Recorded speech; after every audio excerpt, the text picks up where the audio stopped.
Hi everyone, আজ আমি তোমাদের সাথে শেয়ার করব কমলা দিয়ে সরস্বতী পূজার স্পেশাল স্কিন কেয়ার।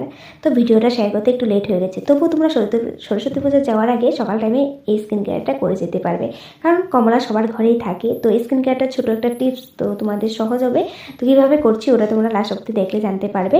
তো একটা কমলা নিয়েছি, তো জানলার সামনে রৌদ্র এসেছে, আর কমলা খেতে ভালোই লাগে, সবারই পছন্দ। আর এই সিজনে তো কমলা সবার ঘরেই অ্যাভেলেবেল থাকে, তাই স্কিন কেয়ারটা করতে পারবে, বেশি কিছু না যদি। তো দেখছো তো আমি কমলা একটা নিয়েছি, তো একটা কমলার প্রয়োজন হবে না, তাই আমি খেয়ে নিচ্ছি। আর তোমরা যদি রস করে তারপরে স্কিন কেয়ার করো তো হাফটা কমলা লাগবে, আর মানে কয়েকটা পিস রুয়া লাগবে। কিন্তু যেহেতু আমি ডাইরেক্ট অ্যাপ্লাই করবো তাই আমি খেয়ে নিয়েছি। তো খেয়ে একটা নিয়েছি, একটার পর তারপর একটা যে নিয়েছি একটা রুয়া নিয়েছি, রুয়াটা হাফটা খেয়ে হাফটাই আমি অ্যাপ্লাই করবো, কারণ আমার এতটা লাগবে না। তুমি নষ্ট করবো কেন, ফেলে দিব কেন, খেয়েই নিই। খাওয়াটাও তো আমাদের বডির জন্য ভালো, তাই ভাবলাম খেয়ে নিই, তারপর স্কিন কেয়ার করি। আর স্কিন কেয়ারও কিন্তু অনেক ভালো। কমলার রস আমাদের বডির জন্য যেমন ভালো, তেমন স্কিনের জন্য ভালো, তেমন কমলার চুকলাটাও কিন্তু ভালো। তো কমলার চুকলাটা কিন্তু আমি ফেলে দেবো না, কমলার চুকলাটা আমি রোদে শুকিয়ে রাখবো। ওটা দিয়েও কিন্তু অনেক কিছু করা যায়, যখন করবো নিশ্চয়ই শেয়ার করবো।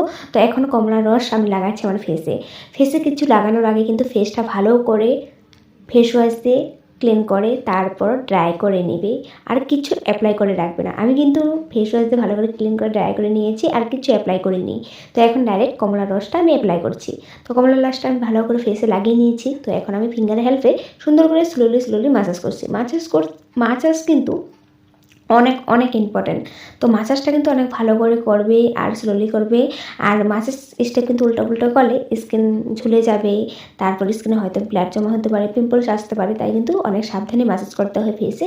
আর রোজ যদি 5-10 মিনিট মাসাজ করো না, তোমাদের ফেস অনেকটাই গ্লো আসবে। তো মাসাজ তোমরা স্টেপগুলো শিখে নিবে। তো যাই হোক, তো কমলা রসটা আমি লাগিয়ে মাসাজ করে নিয়েছি। মাসাজ করার পর আমি 10-15 মিনিট রাখবো আমার ফেসে, তারপর আমি ভালো করে আমার ফেসটা ঠান্ডা জল দিয়ে ক্লিন করে আসবো। আসার পর আমার ফেসে দেখবে তোমরা একটা গোল্ডেন শাইন আসবে। গোল্ডেন ফেস প্যাক আছে, তো ওরকম লাগালে যেমন একটা শাইন আসে তেমন আসবে। তাই তোমরা এই ছোটো টিপসটা ফলো করতে পারো সরস্বতী পূজা যাওয়ার আগে।